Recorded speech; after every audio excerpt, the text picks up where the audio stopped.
ABC smart classes में आपका स्वागत है।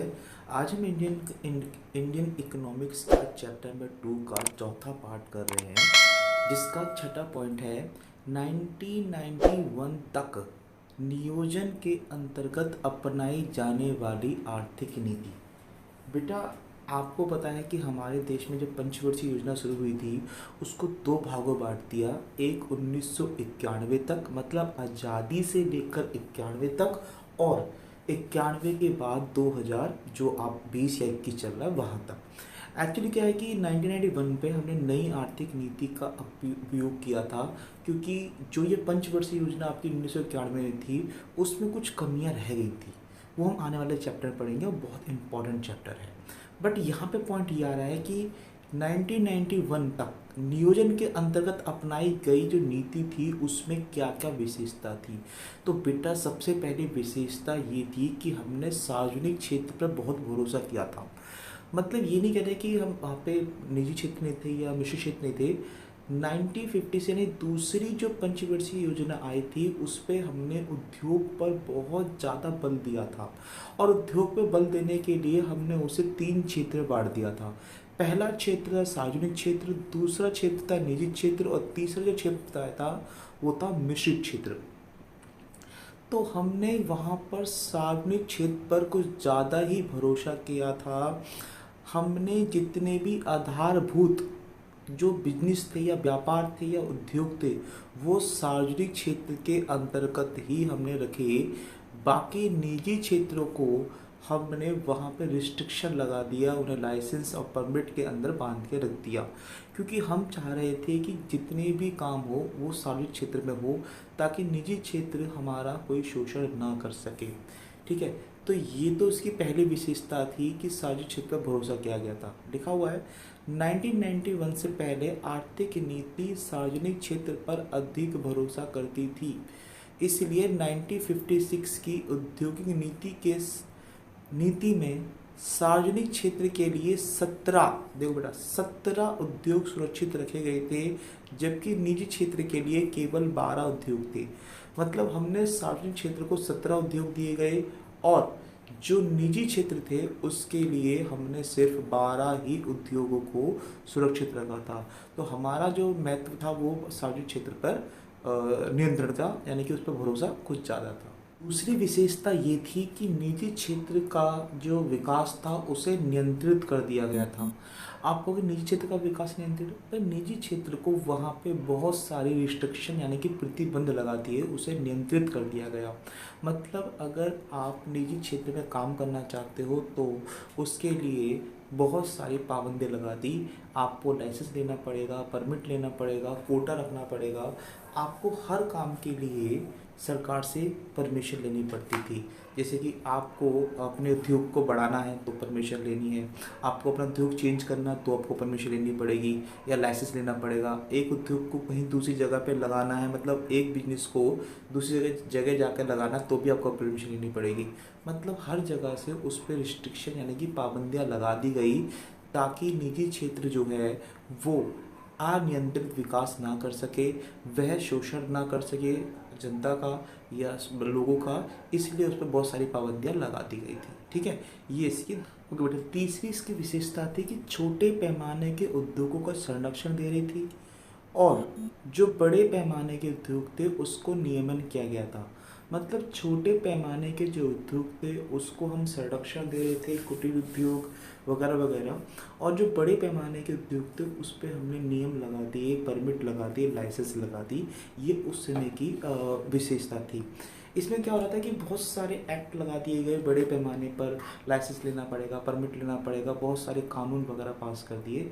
जबकि दूसरी तरफ क्या हो रहा था कि जो भी आपके छोटे उद्योग थे, छोटे पैमाने के उद्योग थे, उसको बहुत सारी सुविधा दी गई।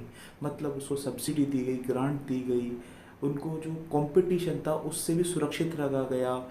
और जो बाहर के जो उद्योग आते थे या माल आता था, उनके लिए भी उन्होंने वहाँ पर संरक्षण प्रदान किया गया। उसको कहीं पे भी किसी भी क्षेत्र में जाकर काम कर सकते हैं, जो भी तुम्हें सूटेबल लगता है वहाँ पे आप काम करिए, जहाँ कच्चा माल मिलता है वहाँ पे काम करिए, कहीं पे भी आप कर सकते हो। पर बड़े पैमाने के जो उद्योग थे उस पर बहुत सारी पाबंदियाँ लगाई गई थी।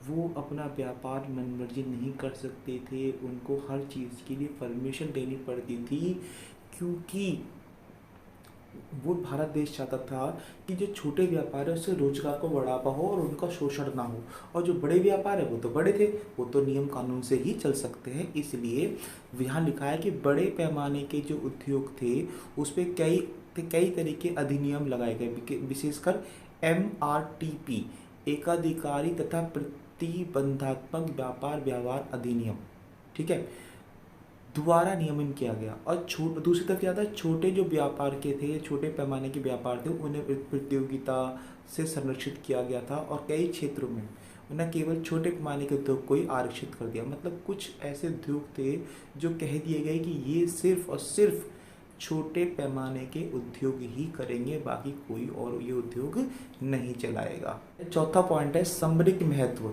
मतलब जो सामरिक महत्व है उससे भारी उद्योगों का विकास। अब ये सामरिक महत्व क्या है? सामरिक महत्व का मतलब है कि जो हमारे व्यापार यानी कि जो इंडिया का विकास है उसको विकास करने के आधारभूत जरूरत क्या थी। आधारभूत जरूरत के नाम पे हमने इसे 3 भागों में बांटा था। पहला तो है बिजली का उत्पादन, दूसरा है इंजीनियरिंग वस्तुएं, और तीसरा है बेटा लोहा और इस्पात।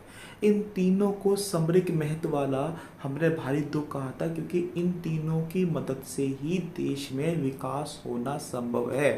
देखो, क्या बिजली के बिना हम कोई भी मशीन वगैरह चला सकते हैं, या कृषि के अंदर आप ट्यूबवेल वगैरह चला सकते हैं? ट्यूबवेल की बात हो रही है, मैंने अभी क्या नाम है, ट्रैक्टर वगैरह की बात नहीं करी, मैं ट्यूबवेल की बात करी है, क्योंकि सिंचाई का मुख्य साधन जो बाद में आया वो ट्यूबवेल और नलकूप ही थे, और बिजली के बिना नहीं चल सकते।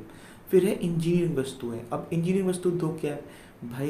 इंजीनियरिंग वस्तु मतलब जो आपके प्लांट है, मशीन है, वो सारी की सारी बनती है। तो अगर ये इन वस्तुओं को हमने सपोर्ट नहीं करा तो क्या हमारे पास इस वक्त ट्रैक्टर होता या कोई मशीनें होती? नहीं हो पाती। तो कृषि तो छोड़ो, और उद्योग भी नहीं हो पाते। इसीलिए उन्होंने इस पर महत्व दिया। और तीसरा और सबसे बड़ा पॉइंट था लोहा और इस्पात उद्योग। लोहे का मतलब मशीन के लिए लोहा चाहिए, रेलगाड़ी के लिए लोहा चाहिए, हर चीज़ के लिए हमें एक धातु चाहिए होती है, और इसीलिए उन्होंने इसके उद्योग को भी बहुत ज़्यादा महत्व दिया। ठीक है, अब पढ़ लेते क्या लिखा है इसमें कि बिजली का उत्पादन, इंजीनियर वस्तुएं के उद्योग और लोहा इस्पात के उद्योग को सामरिक महत्व का उद्योग कहा गया। ये साफ साफ मैंने पहले बता दिया था। इन उद्योगों का प्राथमिकता के आधार पर विकास किया गया। मतलब पहले इनका विकास होगा, बाद में किसी और का होगा, क्योंकि कोई भी उद्योग बिना बिजली के नहीं चल सकता, और प्लांट एंड मशीनरी इंजीनियरिंग वस्तुओं से भी नहीं चल सकता, और लोहे और इस्पात के बिना भी नहीं चल सकता। मीनिंग आर दैट कि हमें इन तीनों का उत्पादन ही चाहिए था। ठीक है। और पांचवा पॉइंट है बेटा इसका, बचत तथा निवेश पे केंद्रित। मतलब ये कि हमने अपनी पंचवर्षीय योजना पे बचत और निवेश पर ज़्यादा केंद्र मतलब फोकस किया, क्योंकि बचत से हमारे पास पैसा आएगा, और जो लोग बचत करने का निवेश करेंगे तो हमें बाहरी देशों से जो है भी मतलब उधार नहीं लेना पड़ेगा। ठीक है, ये इस पॉइंटों पे ध्यान रखा गया। तो बचत को प्रोवाइड करने के लिए मतलब बचत को बढ़ाने के लिए क्या किया गया, उन्होंने ऋण की जो दर थी उसको बढ़ा दी, जिससे क्या हुआ, लोगों ने बचत पर फोकस करना शुरू करा कि बचत के फ़ायदे हैं, बचत के फ़ायदे हैं, बचत के फ़ायदों को बढ़ाना शुरू करा। और निवेश को प्रोत्साहित देने के लिए उन्होंने आर्थिक सहायता देनी शुरू कर दी। अब भाई आर्थिक सहायता क्या, जब तक कि आपके पास जितना पैसा आप कमाते हो उतना खर्च कर देते हो तो बचत नहीं होगी। अगर सरकार कुछ आर्थिक सहायता दे दे या फिर आपके जो निवेश करने की दर है उसको बढ़ा दे, तो आप बचत के लिए थोड़ा फोकस करोगे और बचत बढ़ाना शुरू कर दोगे। दिया मैंने, देखो बेटा, वहाँ पे बचत तथा निवेश की पहचान आर्थिक समृद्धि का मुख्य रूप से की गई है। अब आर्थिक समृद्धि का मतलब क्या है? देखो, किसी भी व्यक्ति के पास अगर बचत है और वो निवेश करता है तो वो ज़्यादा संपन्न कहलाता है अदर पर्सन की तुलना में जिसने कोई बचत नहीं की है। क्योंकि देखो, बचत करने वाले व्यक्ति ने चाहे दोनों की सैलरी सेम है, एक की भी 10,000 है, एक की भी 10,000 है, पर एक व्यक्ति ने अपने खर्चे कुछ कम करके कुछ पैसे बचा लिए, वो बचाया जा रहा है, बचाया जा रहा है, बचाया जा रहा है, तो कुछ दिनों बाद उसके पास ज़्यादा पैसा होगा, और जो व्यक्ति उसे खर्च कर जा रहा है तो उसके पास ज़्यादा पैसा नहीं होगा। तो बचत करना ही आपकी आर्थिक समृद्धि का एक मुख्य आधार होता है। ठीक है, तो उसमें लिखा है बचत को प्रोत्साहित करने के लिए ब्याज दर ऊंची कर दी। मतलब भाई बचत तभी करोगे ना जब कोई फ़ायदा हो आपको। तो इसलिए सरकार ने क्या करी, जो ब्याज दर थी वो ऊंची कर दी, ताकि आप जब पैसे में निवेश करें तो आपको अधिक से अधिक प्रतिफल प्राप्त हो, मतलब रिटर्न प्राप्त हो। और दरें प्रदान की गई, जबकि निवेश के लिए आर्थिक सहायता दी गई। अब आर्थिक सहायता मतलब क्या है कि जो निवेश कर रहा है उसको प्रोत्साहन देने के लिए हमने आर्थिक सहायता दी। जैसे आप आर्थिक मतलब सब्सिडी दी, संरक्षण। इसका मतलब है कि बाहर से जो देश से विदेशों से जो माल आ रहा था उससे देश में बनी हुई वस्तुओं में जो प्रतियोगिता हो रही थी उसको संरक्षण प्रदान किया गया। अब संरक्षण कैसे प्रदान किया गया, भाई जो विदेशी वस्तु आ रही थी उस पर ज़्यादातर कस्टम ड्यूटी लगा दी, टैक्स के दर जो है हाई कर दी, जिससे कि उसकी इंडिया के अंदर कीमत हाई हो गई और हमारे देश की जो बड़ी वस्तु थी उसकी कीमत कम हो गई। तो दोनों में हमने क्या करा, देश की वस्तुओं को प्रतियोगिता से संरक्षण देना शुरू कर दिया, क्योंकि जब हम विदेशी वस्तु आ रही थी उस पर आयात शुल्क जो थे वो ज़्यादा लगा रहे थे, जिसके कारण वो वस्तु महंगी हो जाती थी और इंडिया में आकर यानी भारत में आकर भारत की वस्तु से कंपटीशन नहीं कर पाती थी। ठीक है, वही लिखा है इसके अंदर कि घरेलू उद्योगों को विदेशी प्रतियोगिता से संरक्षण दिया गया। कैसे दिया गया, आयातों पर ऊंची दर से आयात शुल्क तथा मात्रात्मक प्रतिबंध लगा दिए। मतलब आयात शुल्क ज़्यादा कर दिया जिससे कि उस पर प्रतिबंध सही लग गया और वो इंडिया में प्रतियोगिता करने लायक नहीं रहा। आयात प्रतिस्थापन पर केंद्रित। अभी आयात प्रतिस्थापन क्या है, आज़ादी के समय हम ज़्यादातर वस्तुओं का आयात ही करते थे, जैसा कि हमने पहले पढ़ चुके हैं। तो हमने क्या करा, जो वस्तु हम विदेशों से आयात कर रहे थे हम उस जैसी वस्तु को इंडिया में बनाना शुरू कर दें। मतलब भारत में उस जैसी वस्तु को बनाएंगे तो उसका प्रतिस्थापन हो जाएगा। जैसे मान के चलो बाहर से हम कोई कपड़ा लेके आते हैं तो उस कपड़े की नकल जो है या मतलब उस जैसे कोई और कपड़ा हम बना लें, तो क्या हुआ कि हम विदेशों का कपड़ा नहीं खरीदेंगे, हम अपना ही कपड़ा जो हमने बनाया मेड इन इंडिया वाला वही उसको यूज़ करेंगे। तो ऐसी चीज़ों पे ध्यान दिया गया कि हम आयात जो हम वस्तु कर रहे थे उसका प्रतिस्थापन किया जाए ताकि हमारे देश जो है वो आत्मनिर्भर बन सके। वो यहाँ लिखा हुआ है, विदेशों से आयात की जाने वाली वस्तुओं का देश में ही उत्पादन किए जाने लगा। मतलब ये कि जो उत्पादन हम कर रहे हैं वो देश में ही किया जाने लगा जो हम विदेशों से आयात कर रहे थे। आधारभूत विचार विदेशी विनिमय की बचत करना तथा आत्मनिर्भर बनना था। इसके पीछे रीजन क्या था, पहला रीजन ये था कि जो विदेशी मुद्रा हमारे पास थी वो बच रही थी। क्यों, जब विदेशों से माल खरीदेंगे तो विदेशी मुद्रा में तो पैसे देंगे। ठीक है, पहला तो ये बच गया। दूसरा, हम आत्मनिर्भर हो गए। आत्मनिर्भर क्यों, भाई हम वस्तुओं का जब आयात कर रहे थे तो कभी आयात करते रहे कोई प्रॉब्लम नहीं, पर कभी कभी वो गुस्सा हो गया कि भाई हम नहीं दे रहे आपको, या लड़ाई हो जाए पाकिस्तान से। मान लो जैसे हम खजूर वगैरह लेते हैं, छुआरे लेते हैं और पाकिस्तान में लड़ाई हो जाए तो हम वो नहीं दे रहे, तो हम क्या करें, भाई हमने उसका जुगाड़ कर लिया, हम अपने ही देश में खजूर या जो छुआरे हैं वो उगाने शुरू कर देंगे। और उगाने शुरू करने क्या होगा कि अगर पाकिस्तान अपना एटीट्यूड दिखाता है तो हम कहेंगे नहीं भाई हमारे पास है, हम आपसे नहीं खरीद रहे।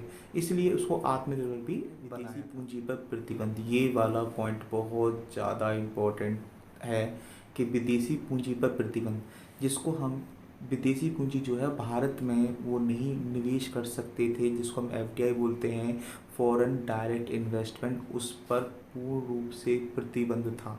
मतलब अगर वो निवेश करना चाहते हैं तो हमारे देश के किसी निवासी की सहायता से कर सकते हैं, डायरेक्ट नहीं कर सकते। मतलब जैसे कि मिस्टर एक्स जो है इंडिया का रहने वाला है और वो यहाँ पे व्यापार कर रहा है तो वो उसको हेल्प दे सकता है, पैसों का निवेश नहीं कर सकता था। तो मीनिंग आता है विदेशी जो पूंजी थी उससे पूर्ण रूप से प्रतिबंध था कि वो इंडिया में नहीं लगाएंगे। क्योंकि भाई देखो दूध का चला जो है छाछ पे फूक फूक के पीता है। जब अंग्रेज आए थे व्यापार करने के लिए तो हम उसको सोचे वो सिर्फ व्यापार करने आए थे, परंतु 200 सालों तक राज करके गए। तो हम नहीं चाहते थे कि बाहर से और कंपनी आए फिर वो अपना यहाँ पे पुर्तुग जो है मतलब ऑनरशिप जो है वो स्थापित कर ले। इसीलिए इस डर के मारे हमने वहाँ पर विदेशों की पूंजी पर प्रतिबंध लगा दिया। तो विदेशी यानी कि एफडीआई की तुलना में विदेशों से ऋण पे अधिक प्राथमिकता दी गई। मतलब हम उनके पैसे निवेश नहीं करेंगे, भले उनसे उधार ले लें, हम उधार लेने यानी ऋण लेने पर ज़्यादा प्राथमिकता थी, ना कि उससे कहें कि भाई हमें निवेश करो। तो वही चीज़ यहाँ पे पॉइंट किया गया है कि यह विदेशी निवेशकों जो विदेशी निवेशक थे उनके द्वारा घरेलू बाजार पर आर्थिक नियंत्रण को न्यूनतम करने के लिए था।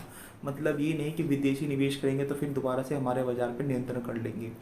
इसीलिए उसको कम करने के लिए हमने एफडीआई यानी कि विदेशी पूंजी पर प्रतिबंध लगा दिया था।